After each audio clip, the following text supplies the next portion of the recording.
manager whose people weren't producing their quota of work. "How is it," Schwab asked him, "that a manager as capable as you can't make this mill turn out what it should?" "I don't know," the manager replied. "I've coaxed the men, I've pushed them, I've sworn and cussed, I've threatened them with damnation and being fired. But nothing works. They just won't produce." This conversation took place at the end of the day, just before the night shift came on. Schwab asked the manager for a piece of chalk, then, turning to the nearest man, asked, "How many heats did your shift make today?" "6." Without another word, Schwab chalked a big figure, 6, on the floor, and walked away. When the night shift came in, they saw that 6 and asked what it meant. "The big boss was in here today," the day people said. "He asked us how many heats we made, and we told him 6. He chalked it on the floor." The next morning Schwab walked through the mill again. The night shift had rubbed out 6 and replaced it with a big 7. When the day shift reported for work the next morning, they saw a big 7 chalked on the floor. So the night shift thought they were better than the day shift, did they? Well, they would show the night shift a thing or two. The crew pitched in with enthusiasm, and when they quit that night, they left behind them an enormous, swaggering 10. Things were stepping up. Shortly this mill, which had been lagging way behind in production, was turning out more work than any other mill in the plant. The principle? Let Charles Schwab say it in his own words: "The way to get things done," says Schwab, "is to stimulate competition. I do not mean in a sordid money-getting way, but in the desire to excel. The desire to excel. The challenge. Throwing down the gauntlet.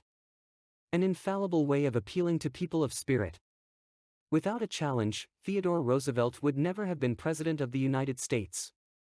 The Rough Rider, just back from Cuba, was picked for governor of New York State. The opposition discovered he was no longer a legal resident of the state, and Roosevelt, frightened, wished to withdraw. Then Thomas Collier Platt, then U.S. Senator from New York, threw down the challenge.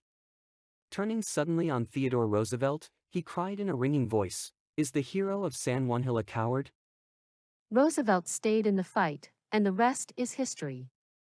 A challenge not only changed his life, it had a real effect upon the future of his nation.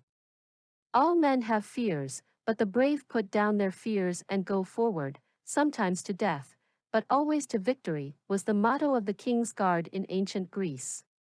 What greater challenge can be offered than the opportunity to overcome those fears? When Al Smith was the governor of New York, he was up against it. Sing Sing, at the time the most notorious penitentiary west of Devil's Island, was without a warden. Scandals had been sweeping through the prison walls, scandals and ugly rumors. Smith needed a strong man to rule Sing Sing, an iron man. But who? He sent for Lewis E. Laws of New Hampton. "How about going up to take charge of Sing Sing?" he said jovially when Laws stood before him. "They need a man up there with experience." Laws was flabbergasted. He knew the dangers of Sing Sing. It was a political appointment, subject to the vagaries of political whims. Wardens had come and gone, one lasted only 3 weeks. He had a career to consider. Was it worth the risk? Then Smith, who saw his hesitation, leaned back in his chair and smiled. "Young fellow," he said, "I don't blame you for being scared. It's a tough spot. It'll take a big person to go up there and stay." So he went. And he stayed. He stayed, to become the most famous warden of his time. His book 20,000 Years in Sing Sing sold into the hundreds of thousands of copies. His broadcasts on the air and his stories of prison life have inspired dozens of movies.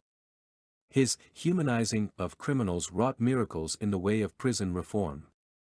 "I have never found," said Harvey S. Firestone, founder of the great Firestone Tire and Rubber Company, "that pay and pay alone would either bring together or hold good people. I think it was the game itself." Frederick Herzberg, one of the great behavioral scientists, concurred.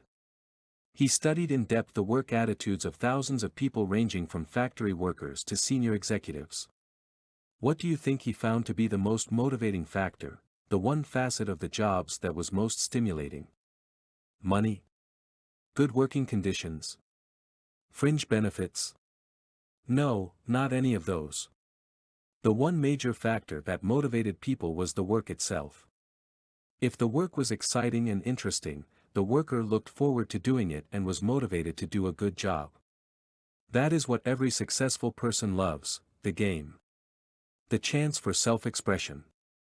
The chance to prove his or her worth, to excel, to win. That is what makes foot races, and hog calling, and pie-eating contests. The desire to excel. The desire for a feeling of importance. Principle 12. Throw down a challenge. In a nutshell, win people to your way of thinking. Principle 1. The only way to get the best of an argument is to avoid it. Principle 2. Show respect for the other person's opinions. Never say, "You're wrong." Principle 3. If you are wrong, admit it quickly and emphatically. Principle 4. Begin in a friendly way. Principle 5. Get the other person saying yes, yes, immediately. Principle 6. Let the other person do a great deal of the talking. Principle 7. Let the other person feel that the idea is his or hers. Principle 8. Try honestly to see things from the other person's point of view. Principle 9. Be sympathetic with the other person's ideas and desires. Principle 10. Appeal to the nobler motives. Principle 11. Dramatize your ideas. Principle 12. Throw down a challenge.